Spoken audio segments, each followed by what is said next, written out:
Wel, bore da iawn I chi gyd a chroeso i'r oedfa foreol. Mae'n hyfryd I weld chi yn aelodau yn gyfeillion a nifer o ymwelwyr y bore yma. It's lovely to see you all this morning. Welcome to this morning's service. And you're all very, very welcome to stay for the lunch afterwards. Even if you haven't put your names down, you are welcome to stay. Lovely to see you all, and hope we have a blessing of being together this morning. And we begin joining together with our opening carol 441, 441. Geiriau cyfarwydd David Jones o Geio. Wele, cawsom y Mesaia, cyfaill, gwerthfawr oca riod. Darfi Moses a'r proffwydi ddweud amdano cyn ei ddod. Iesu yw gwir fab diw, ffrind a ffrynwr, dynol ryw.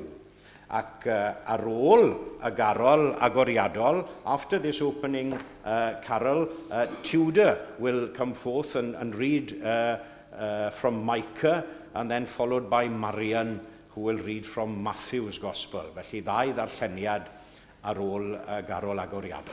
Diolch.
The first reading is from the book of the prophet Micah, who lived at least 700 years before the birth of Jesus.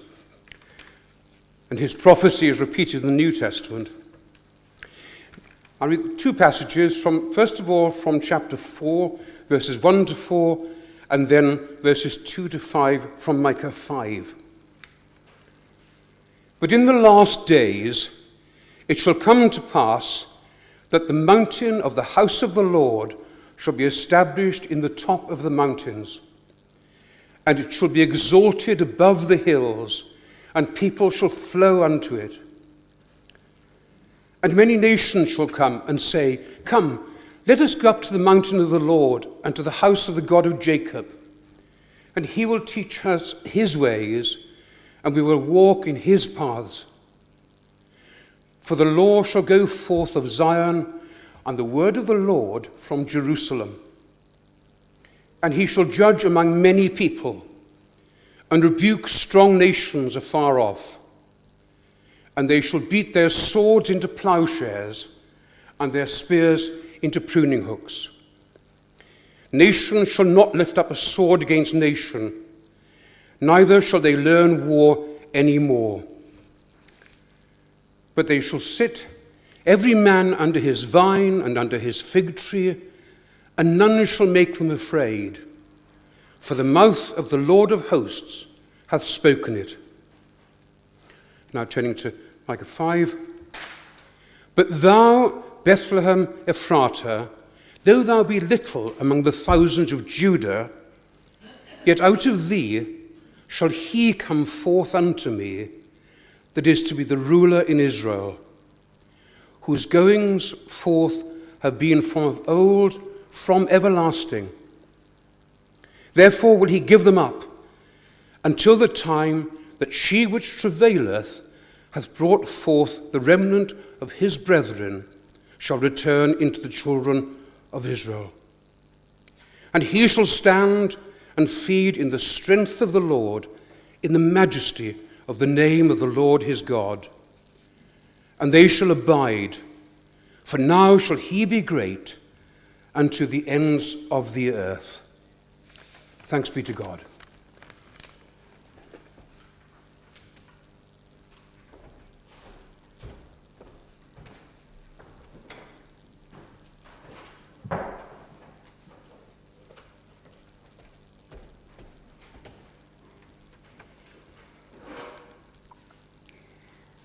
Ail benod o Matthew, ymweliad y Serenyddion.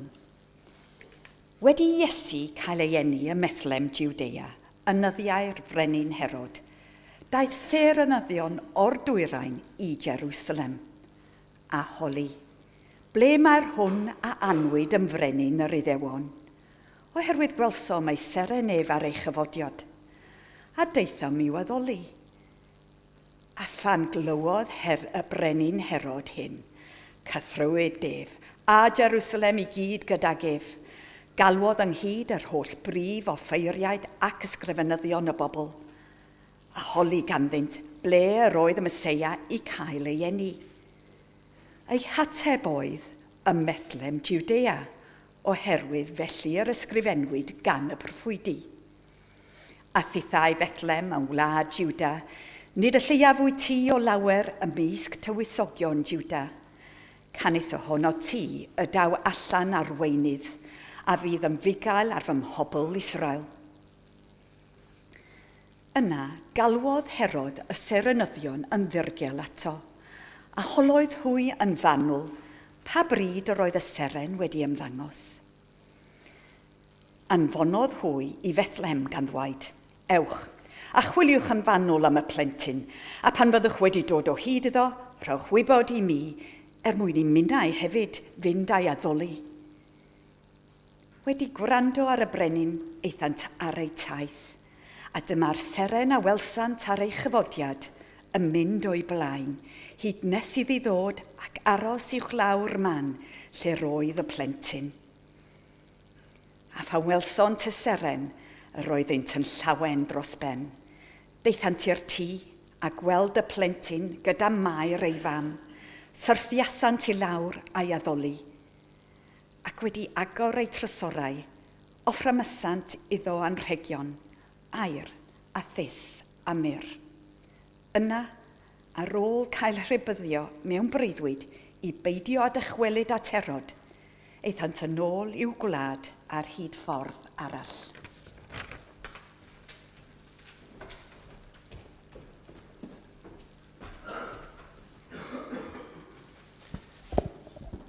Diolch, Tiwda a Marian am y darlleniadau yna. Diolch yn fawr. Ac ar ôl ein carol nesaf, fe ddaw Lynn John a Rob Davies ymlaen i roi'r darlleniadau nesaf i ni. Ond yn gyntaf, carol 447, 447. Engil glân o frôr gogoniant, hedant canant yn gytun. Clywch ei llawen gan uwch Bethlem, heddiw ganwyd ceidwa dyn. Dewch addolwn, cyd addolwn faban mair sy'n wir fab Duw. Dewch addolwn, cyd addolwn Iesu, ceidwad dynol rhyw, 447.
Daw darlleniad o'r ail bennod yn Efengyl Luc, adnodau 8 i 20. Luke chapter 2, verses 8 to 20.